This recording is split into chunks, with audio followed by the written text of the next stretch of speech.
This is episode 19 of the Unspecial Podcast, and I'm here with Sheena Keller. Thank you for being here, Sheena. Yeah, no problem. Thanks for having me. I'm Zack, the host, started Unspecial. I started it probably like 8 years ago in my mind, and just within the last 5 months, really started to dive into it. I taught special ed for 5 years in a special day class, moderate to severe. Got my master's in special ed. Moved to Idaho, taught 1 year in Sandpoint, and then I had to step away just because the pay scale is pretty bad. And it's interesting. I've had a lot of careers in my life, and I've never wanted to go back to something. hmm But special ed is like I feel like God's given me the gifts to be in this world, and I don't want it to go to waste. So Yeah, here yeah. we are. I heard a cool story. There was a elementary school in Minnesota, hmm and there was a bunch of kids playing on the playground, and the students noticed that there was a handful of special needs students not playing on the playground. So they went to their teacher, and it's a true story. They went to their teacher and they're like, "Hey, why aren't those kids playing with us?" And the teacher's like, "Well, the playground's just not really set up for them." So then the students were like, "Well, let's do something about it." So then the teacher was like, "All right, I'll do a little bit of research." So she found out it would be like, I don't want to quote it wrong. It was either $200 or $300,000 to get an adaptive playground. Wow. And the students were like, "Okay, let's raise some money." So they started like pitching the idea to local businesses. They started emptying their piggy banks, and they ended up raising the money, and they built the playground. Wow. It's Right? amazing. And then they didn't even stop there. Now they're raising money to build more playgrounds for the other schools in the district. That's amazing. I know. Wow. I saw that and I was like, that is the coolest thing. Elementary students, and at our church in a couple weeks, they're hosting a special ed prom. Oh, It's called Night to Shine. oh, I love that. And I rallied a bunch of my buddies, and even they're asking me, like, I don't know what to do. Like, can you give me some training? And I was like, the only training you need is just treat them the same as anybody else. Right. Anyhow, tell me about yourself. Well, I'm a wife, a mama, I'm a realtor, and then I work part time for a company called Porter, same company my husband works for. But I work from home because you have to, right, with these kids and their schedules. And I have two special needs kids. I have three kids altogether, but my two youngest are special needs. I live in Idaho, Post Okay. Falls. Okay, close. It's been a learning curve, and now that it's affected my life, I kind of am wanting to do more stuff. Like I loved hearing the story about the prom and stuff like that. I mean, I'd love to get more involved because I mean, once it pulls at your heartstrings, these kids Yeah. they're special, and they really need good people around them. Right. How old are your kids? So my teenage daughter Kendra, she's 14, and I have an 8-year-old son Jameson. He is level 3. And then Whitley is my youngest, 6 years old, and she's level 1. So I mentioned that you had no background coming in. So with Kendra, she was so advanced, and so when Jameson came along and wasn't hitting milestones and doing some of the things, I was just like, well, maybe boys and girls are different. I didn't know, but when we went to his 18-month checkup and he wasn't hitting the milestones, which I mean, we kind of knew something wasn't right, but we never would have guessed autism. But, we went in for his 18-month checkup, and, she said she was kind of concerned about it, but that we'd follow up and at his 2-year checkup. And I'm like, you're going to make me wait 6 months after you just dropped this bomb in my life. Yeah. That was tough.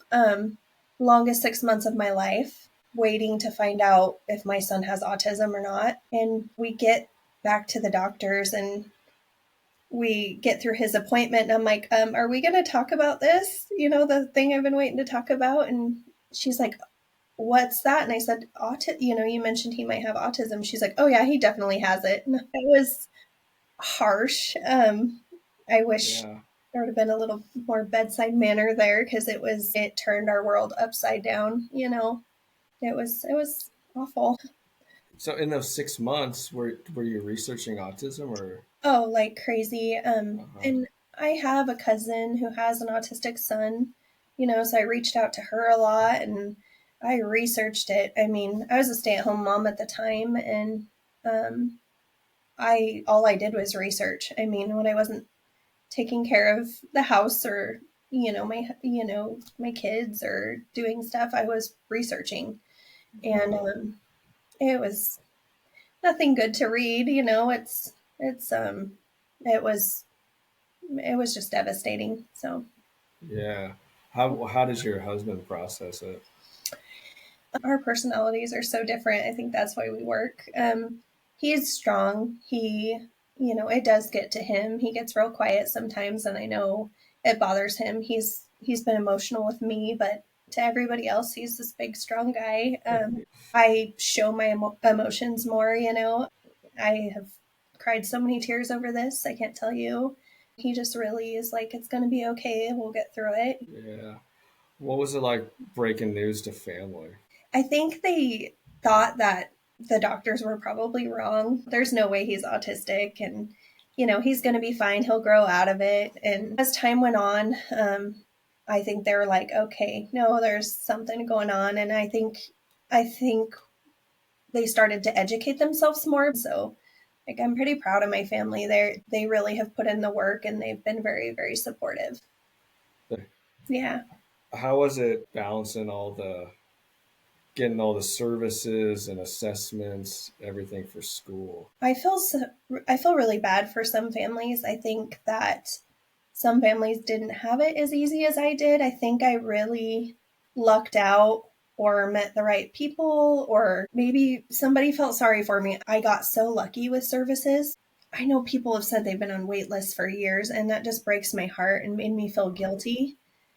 Yeah, How about your oldest? How's the interaction with the siblings? she's great. She's so much help.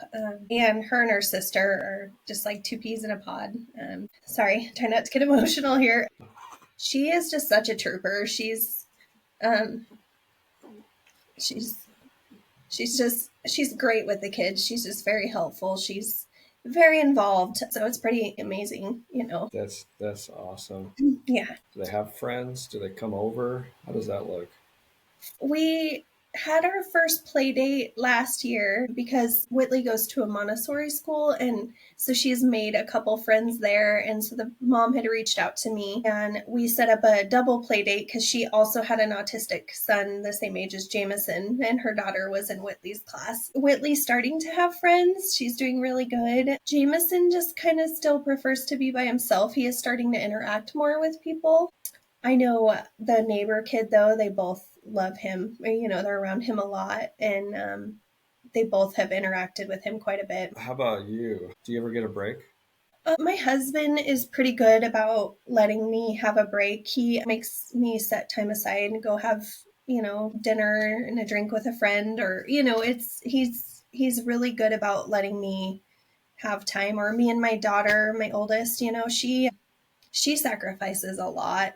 Hmm. So her and I try to go and do stuff together, just to kind of, you know, break things up, and, get her out of the house too, and do stuff that we couldn't do as a family. So he's really, really good about trying to make us go do stuff every once in a while and get out of the house. We learned from your good buddy Bailey Yeah. a sister's perspective, and that was some of the challenges that she had is kind of not getting. Obviously, she had those opportunities, but a lot of her time was devoted to her brother. Yeah. I love hearing Bailey's story too, because, I loved how she said she tried to get away from it because she was basically a caregiver growing up, and, Yeah. it brought her back. I met Bailey because she worked with my daughter. So, Okay. um, yeah, she's just a great person. And I just think, I talk to my daughter all the time. I'm like, I don't be surprised if you end up in some sort of profession that deals with special needs, because everyone I've met, I'm like, why are you in this? And it's because it's, affected them personally. Yeah, I got into it because I was subbing classes, and Yeah. the first class I subbed was a special ed class. And Oh. I signed up to be a paraeducator sub. I had no idea what that meant. And so I got to the class, and like immediately a kid came up and kicked me in the shin. And I was just like looking around, like it was mayhem. And I'm Oh. like, what is going on here? But I had the most fun in that day. Bailey's brother was one of my students, and we had a lot of fun. That guy's hilarious. I know, I love hearing stories about him. I don't know, and it gives you hope too, like he's doing so well, and he's Yeah, driving a boat, and his right. anger, and I'm like, wow, it just, the independence that he gained as he got older just makes you very hopeful for the future. So Yeah, and I think hope is like the most powerful thing it really families that you are going through this journey can have. The last episode I shot was an individual with autism, and is. early on he was showing a lot of signs of having like some strong autism, and now he's married, has a kid. He Wow. got all his mom gave him all the services, and it's like there's a lot of success stories like that where it's super cool to hear. Yeah, I love that. And I think parents need to hear that, to keep them going. It's really hard and sometimes it can weigh heavy on you, and it's so to hear that, it's like, okay, there's light at the end of the tunnel. How do you handle those hard times? I just do it, I guess. Don't get me wrong, it's an emotional roller coaster and it's hard, and some days are really, really hard, but you just kind of you think it's hard for you, imagine how hard it is for them. You kind of just Mm, gotta deal with it and just keep going. I mean, you can't, nothing you can do about it, so you embrace it. mhm. Yeah, there's a phrase that comes to mind that what you resist persists. And I've found that true in my life. Like the harder I fight the hard and the challenge, the Yeah. worse it becomes. Yeah. And it's, I mean, obviously easier said than done, especially when you're in that challenge. Do you have any kind of support groups or? Yeah, my family are huge support groups for us, our family and our friends. We have great family and friends. We work with great therapists and teachers and doctors. My cousin too, she has an autistic son. So, she's days when she sees me calling, she makes sure she answers. Days when I see her calling, I make sure I drop what I'm doing and answer, because we kind of keep each other, level, and kind of talk each other back down sometimes, like it's going to be okay. I've been through this, and her son's a little bit older, so she's very good support for us. I'm on some support groups on Facebook. There's some good support groups and there's some bad support groups. Mhm. I've had to remove myself from one. I couldn't handle some of the comments. I think it's I think it's very easy to be say things that you would not normally say if you were looking someone in the eye. Then it's easy to say things on a keyboard or say things that you probably wouldn't just normally say. And Yeah. some people were saying some things that I just didn't agree with, and saying, I just think these kids, as hard as it is, they're so special. Yeah. Sadly, not everyone sees it that way. They don't try to take anything positive from it. It's just all negative. And so I can't sit and look at negative comments all day. I mean, it's just not, doesn't do me any good. So, Tell me about IEPs. Did um, you have any sort of like parent education going into them or? to be honest, I have just been learning as I go through all this. Yeah. No one handed you a handbook, with No. this. I still probably am learning about IEPs. It's something that you're kind of like, you're in this whirlwind, like your kid's autistic, and we're going to do this, and we're going to start this therapy, and we're going to do this. And then they throw this IEP, and they're like, this is their goals. This is how far behind they are, which is devastating. I think I made it through my first IEP last year without crying the whole time. It was always just devastating. And so their IEPs were just hard for me because you're hearing how far behind your kid is, Oh, And then of it's course hard. the goals, but it's like sure, whatever you say, because as a parent, you don't know. You're just like, I don't know what to do either. That goal sounds great because there's a lot of goals that we have, there's 127 of them. So let's Mm-hmm. start there. I've heard horror stories of IEPs. Like I said, I am very grateful. I have been blessed. I have had great teachers. I have had great paras. I've had great therapists. Um, I don't have any horror stories. No one's fought me on IEPs. I haven't had to bring in somebody. I have been very, very lucky with that. Yeah, on the educator side, our training going about IEPs, it's focused on here's the IEP. The goal is to get a signature. That's not how it should be. It's Right. a team effort, and you as the parent, essentially, you're in charge. And Mm-hmm. so our goal is to support you in your goals for the student. But unfortunately, it's not always like that. And a little sneak preview, I just started writing an IEP education course for parents. Oh, There's going to be 10 modules, one for each section of the IEP. But it's going to be interesting because I'm not employed by any district. So I can kind of say whatever I want to say. yeah, And then I'm bringing in an old colleague of mine that's been in SPED for 30.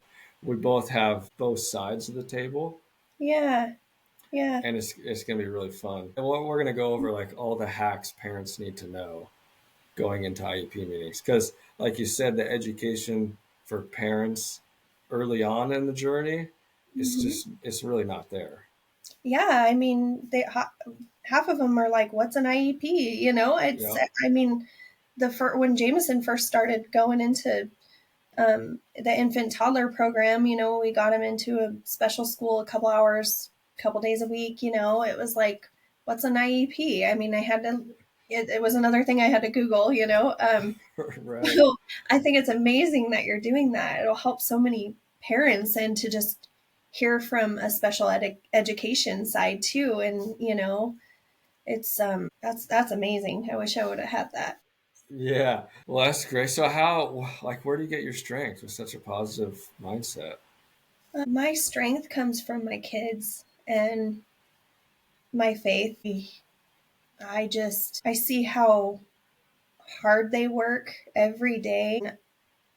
They're just amazing. They've come so far, and I just at first when this happened, I'm like, why my kids? Why me? Everybody gets in that stage, right? And Hmm.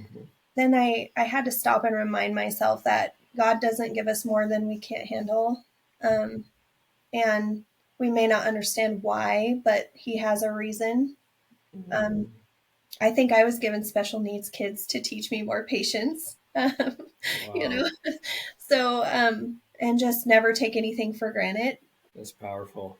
Why do you think some parents, I know the journey can be lonely, Yeah. and so why do you think they go about it alone? So we kind of did that for a while too. You kind of shut yourself off because people don't understand, and they don't know how to deal with the screaming or the tantrum that your child might be throwing, or they don't know what to do, or the other kids don't know how to act around them because they haven't been educated right, or they haven't, they don't know, and it's not their fault. And it's till it's hit your family. Some people just don't know, how to handle it. And that's why I kind of said I was proud of my family for really taking the initiative to learn on their own and see how they could help. I think parents just, it does become isolating. It's heartbreaking. You kind of get in a it's easy to slip into that depression, especially at first, until you start seeing some positives out of all this, right? And I think people don't invite you to some things because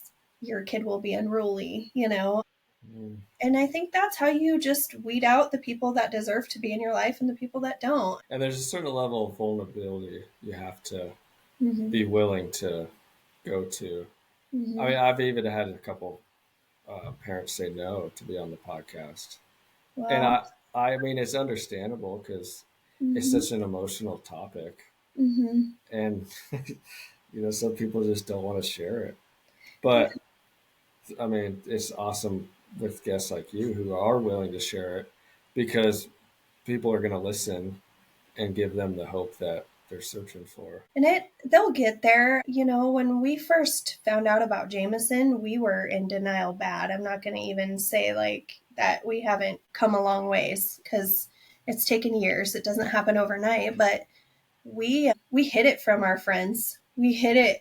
We tried to hide it from family as long as Really? we could, which is sad.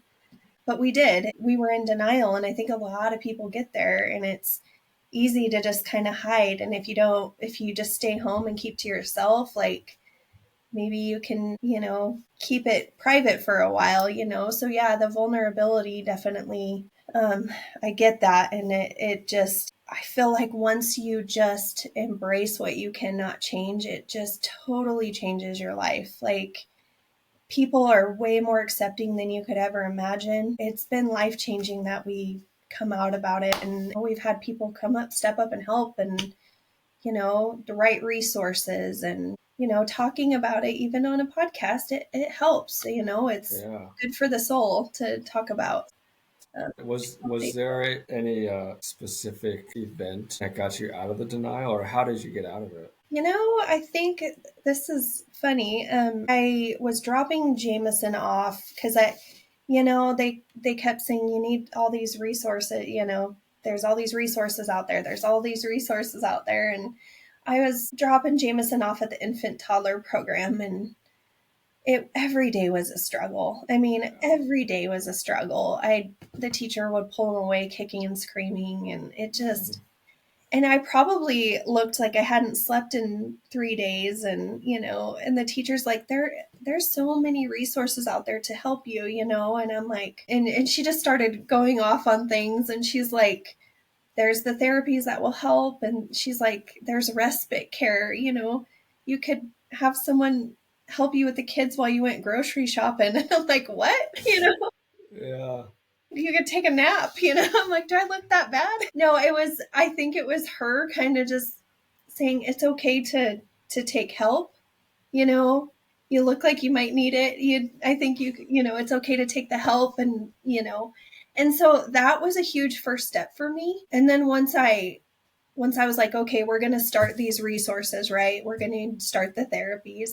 It just opened so many doors, and people were so accepting and helpful and nice. And so then it was like, okay, I'm going to tell one more family member. And then they were super open and accepting and helping. And so then it's like, okay, I'm going to tell another one. Met a great doctor who we tried some unconventional holistic approaches for my son, and it was changing. I want to know about Yeah. that. And so he wanted to do this workshop with me and the occupational therapist that works with my kids. And so um, they wanted me to advertise to get people there, right? Other moms. And so I kind of had to just say, okay, this is what we've been hiding. I have autistic kids, and I would love for you to know it's okay and join us in this workshop and Oh wow. let us help you like it's helped me. I mean, I am I'm very grateful and very lucky. I have met all the right people every step of the way. So, Yeah. yeah. Well, and now you're returning the favor to other parents Mhm. by Yep. sharing. So Yeah. I'm too curious. What's this Okay. holistic approach? Well, so like I said, in all the research you do for autism, no cure, they don't know why, Hmm. you know, all this stuff, which leaves a parent feeling helpless. And I was in that rut for a long time. And then I'm like, you know what? I refuse to take that. There's nothing that can be done for my kids. There's got to be something, right? So I was researching and researching. And one of my friends actually called me because she knew. I mean, I was like obsessed with this. It consumed me. I researched all the time. I just wanted to help my kids. She had a friend who was going to Panama for stem cells. And he lived in Boise, and it was one of her coworkers. And so it was helping his daughter. So long story short, I researched and researched, and the best way for these stem cells to work was to get on an anti-inflammatory diet, do a heavy metal detox. So I just started doing all that, right? I started working with a local doctor here in Post Falls, and we started the anti-inflammatory diet. We started the heavy metal detox. I had my kids on the supplements, and I said, I'm going to Panama. And he's like, please don't. And he's like, there's a great local doctor that will, you talk to him first before you go jumping on a plane to Panama. Uh-huh. For one, it's another country, right? Traveling with a nonverbal child, because we were going to start with Jameson is nonverbal. Okay. So we were going to start there with him, and then, Whitley was younger, so we were going to try, one kid at a time. Very expensive. I think it was like $26,000 it was going to be. And I'm like, well, I'm going to start selling stuff. Yeah.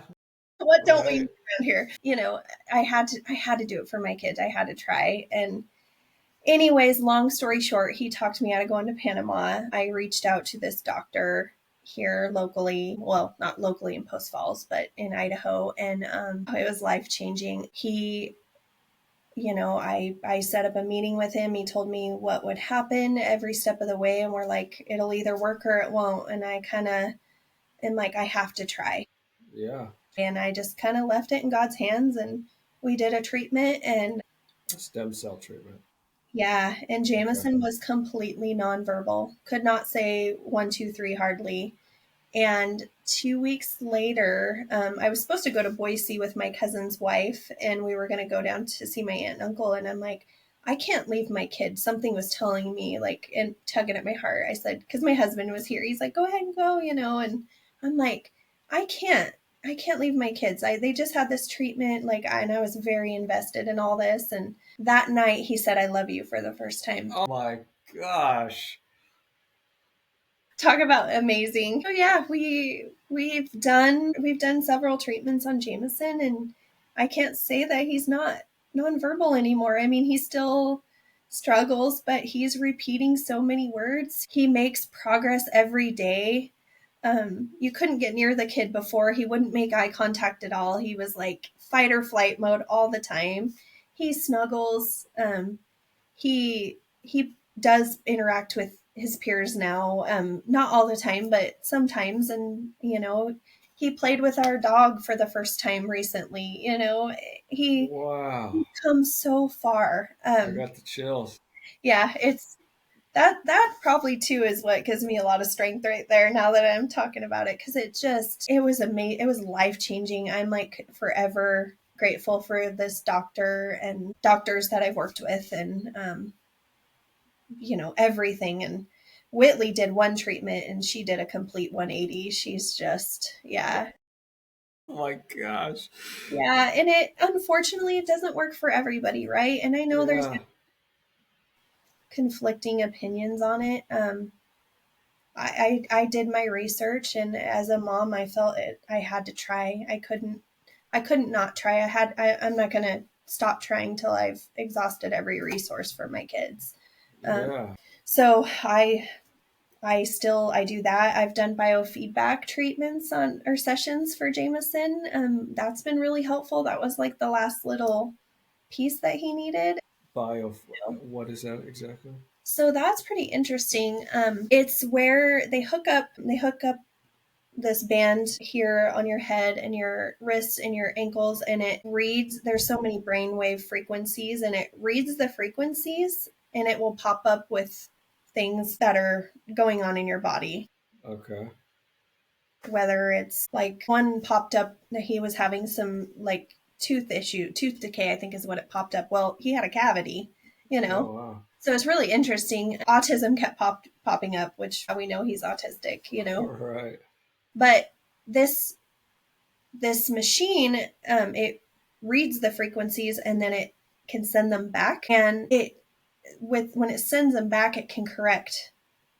It can, feed back until it corrects. So it's not going to cure autism. I'm not saying that, but it's It's helped. It's calmed him down a lot. He is making gains a lot after these sessions. So, I mean, there's nothing that if I hear it won't, there's not a possibility of it helping my kid. I won't research the heck out of it and try it if I think it's going to help even a slight little bit. I mean, I have to do everything I can for my kids. So, That's amazing. yeah, it's Stem cell and biofeedback. yeah. I worked for a traditional doctor for years before I moved to Post Falls, and I can tell you I never would have looked down these avenues, because until you it's same with autism. Until you need to do that, then why would you even research it? I didn't know about the homeopathic remedies or naturopathic stuff. I never learned about it. I didn't know. I didn't need it.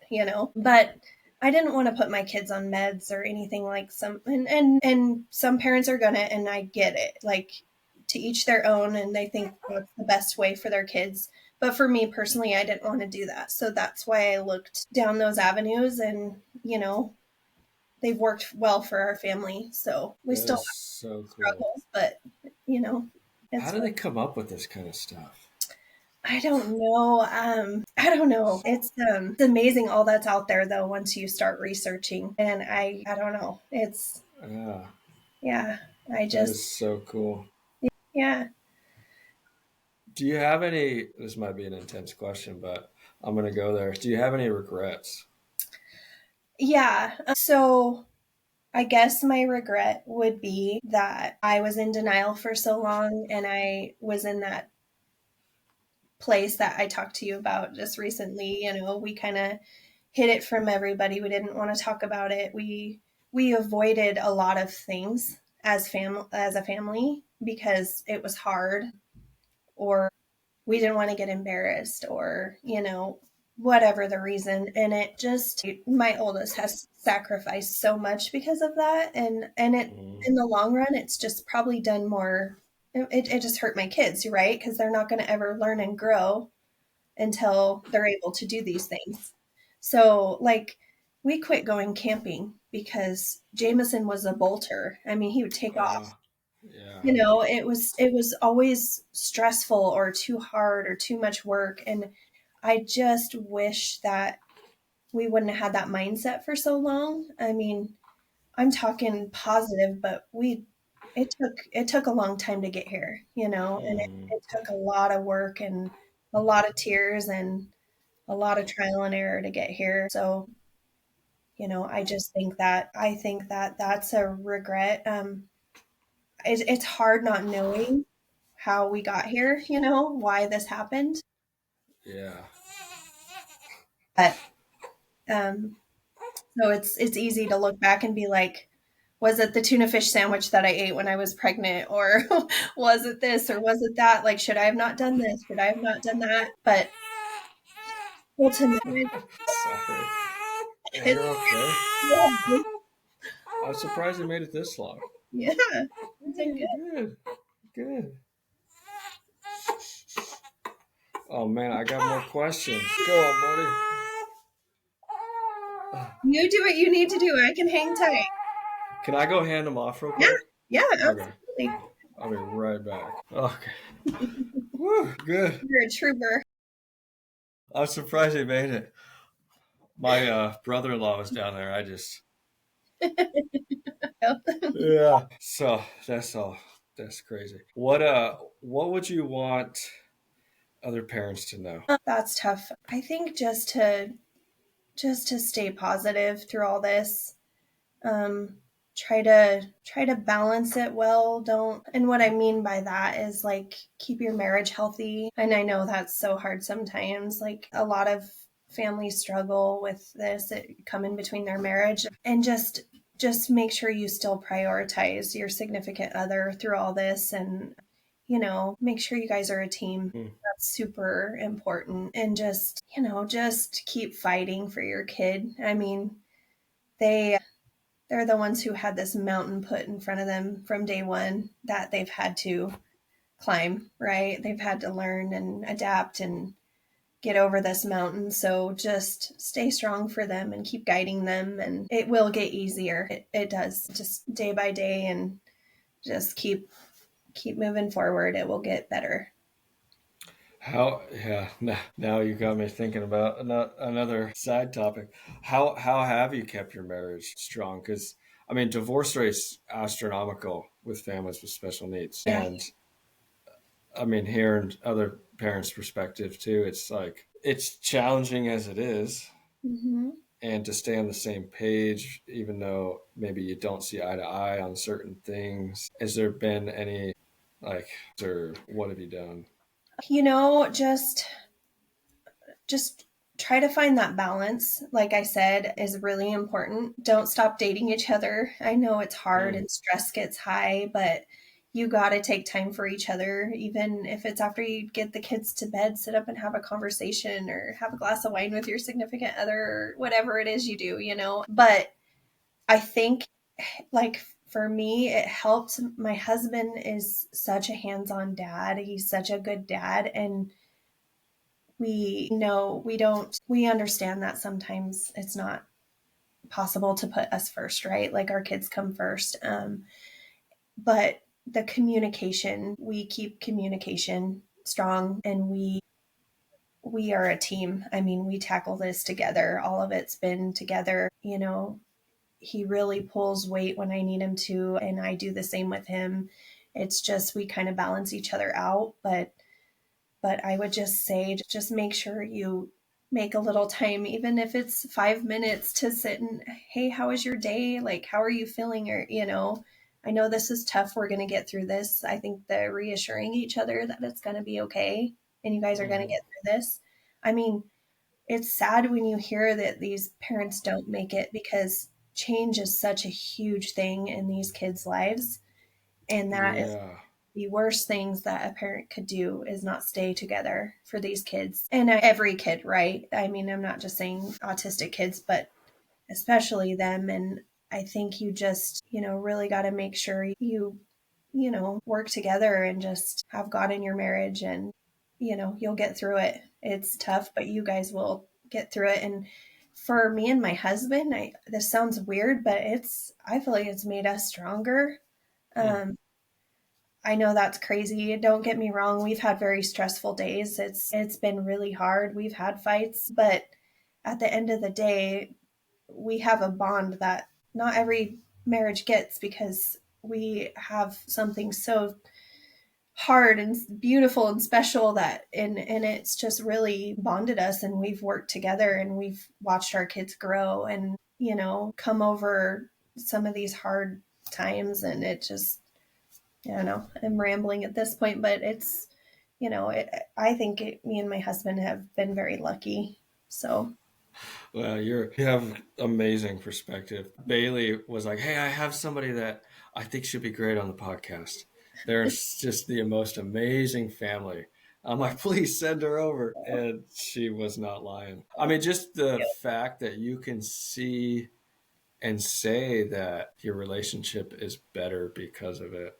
Hmm. And, it's so easy to get stuck in that victim mindset, which we all struggle with, and ask Yeah. why. Yeah. But just to get on the other side of that is Yeah. truly powerful. Hmm. All right, we got some questions from the listeners. All right. You've hit on some of them, but you don't know what's coming at you. So here we go. Okay. How has having kids on the autism spectrum impacted your friendships? Have you lost friends? Um, I haven't lost any, but you definitely prioritize your life differently when you're so busy with these kids and their schedules. You can't make time for everybody, right? So you really pick and choose who you share your time with, if that makes sense. Yeah. Only allow good people in your life. There may be friends where you feel like they don't meet you at the level you need to with your kids, and they don't put in the effort, or so you're not going to make time for them when you have a free weekend where we don't have therapies or this and that going on. It makes you appreciate the good ones and, love the not as good ones from a distance. If that makes sense. Yeah, totally. What's the best advice you've been shared? That's a tough one. Wow, that one made me think. That was a good one. Or the worst advice? Wow. I mean, you've shared a ton of good advice for the listeners. Thank you. The best advice, I think, I guess I follow a lot of autistic, you know, autism accounts on Instagram and stuff like that. And I saw one that said, like, don't try to change your child, try to understand your child. Come down to their level. Your kid's not gonna be this person that not everything's gonna be the way you expect. They're not gonna do everything how you had in mind. So I think just adapting to your child and their needs instead of trying to do it the way you thought it needs to be done. I think that was advice given to me that they didn't know they gave. They put it on their Instagram reel, and I'm like, that's amazing, because each of these kids are different. So you can't teach them all the same way. You can't, they're not going to do things the same way. It's just every kid's going to be different, and you just really have to learn that child, spend the time, put in the time, and just really try to come down to their level. Yeah, you're speaking my language. I always had a challenging time when we would go to trainings, and all the clinical data and everything would say how to teach the students, but I always felt like it put them into a category of being a project. And then behavior specialists or trainings would come into my classroom, and then they wouldn't even know anything about the student, and then they'd be telling me how to change their behavior. Yeah. You have there's so much more going on than just following what this book says in the clinical data. And I remember one day in Sandpoint, a behavior specialist came in and started telling me all this stuff. And then at the end of the day, I was having a meeting with the staff, and they knew I was all frustrated. And so I coined like street sped, make your child feel human again, because everything in the training was like, they're not human. Yeah. Yeah. And it still frustrates me. I still get fired up about it. Yeah. And that's like the advice I give my buddies about this night to shine. It's like, they're human. Yes. Just Yes. go have fun. Yes. They want to be accepted too, Right. And they may not show that they do, but even with Dakota, this previous podcast, that was some of the things he said. It's like, we are listening. We may not be looking at you. We know what's going on. And that's just kind of some of that stigma around special ed that we're trying to get rid of with Unspecial. And that's why I named it Unspecial, because there's just that word special. It's like the weird word, but I'm like, it's not. They're not that different. It's kind of Right. every student I came across, all their little ticks and quirks. It's not that different. Right. For me, like, I like structure. Yeah. So do special needs kids. Yeah. I need visuals. So do special needs kids. Yeah. And even like the gym I go to, the workouts, it's all described. The workout is on the big screen, visuals. The coach models it. And then in special ed, it's like, oh, you need to model your teaching. Like, people do that for me every day. Yeah. And then during the workout, if I'm doing it wrong, she'll reteach it. Big special ed word, reteach. It's like, it's not that different. Someday I want to write a book called Not That Different. You should. I love Yeah, it'd be fun. All right, last one. Is there anything you could have implemented earlier, or not at all, which you kind of hit on some of this, that may have benefited your children and family? Yeah, absolutely. With Jameson, we could have done a lot of stuff earlier. The signs were there. We knew, but we kept thinking he'll grow out of it. He'll grow out of it. But and you hear this all the time. Early intervention is key, right? And that couldn't be more true, because I've lived it. Jameson, it was a while before he got diagnosed and before we accepted the help and the therapies and everything. And Whitley, it was immediately. She was starting to work at that Montessori school before we even got her officially diagnosed, if I remember correctly. And it's amazing the progress they can make. And like I said, every kid is different. Some therapies don't work for the same kid as it does the other. There's so many resources out there. There's equine therapy, there's music therapy, water therapy. Find what it is that kid is gonna be acceptable to. And when they're doing something that they love, just like everybody else, you can Yeah. you can put them in any subject you want, and they're gonna love some of them and be very involved, and some they're gonna be like barely getting through. It's no different. So yeah, I think just I wish I would have gotten Jameson into everything right away, but you can't change it. So we do now, and we've worked really hard through the ABA and OT and speech, and now I'm excited to try the other therapies. I think some kids just really take to them, and once you find their niche, then these kids just take off. I've read so many amazing stories on it, and yeah, just get them in the therapy, see what works. It's all trial and error. Yeah. And I think that's what's so fun about special ed. Yeah. It's just, and then when you find that thing, then you can program everything around it, and Hmm. it makes everything so much easier. Yeah. Yeah. And these kids are amazing. They're so talented. They're Oh, so yeah. smart. It's crazy. If you just start researching some of these kids and their abilities, they're really amazing kids. Yeah. You just got to find their niche. Whitley, this was amazing. This summer, we threw an 80s themed party. My cousin's band come up and played. We had Oh, family and friends here. We dressed the kids up. Kids had all kinds of stuff to do here. And Whitley got up on that stage and she took over the maracas and the drums, and then she took over the microphone. And so now I know I need to pursue music with her. no Like, way. these kids, you just got to find what gets them. And yeah, it's amazing. So Yeah. Have you seen the movie Temple Grandin? no, not yet. That is on my watch list. Yeah, I would always show it in my classes. Yeah. And that's a example of somebody who just sees things different. She has Hmm. autism. I won't spoil it for you, Okay.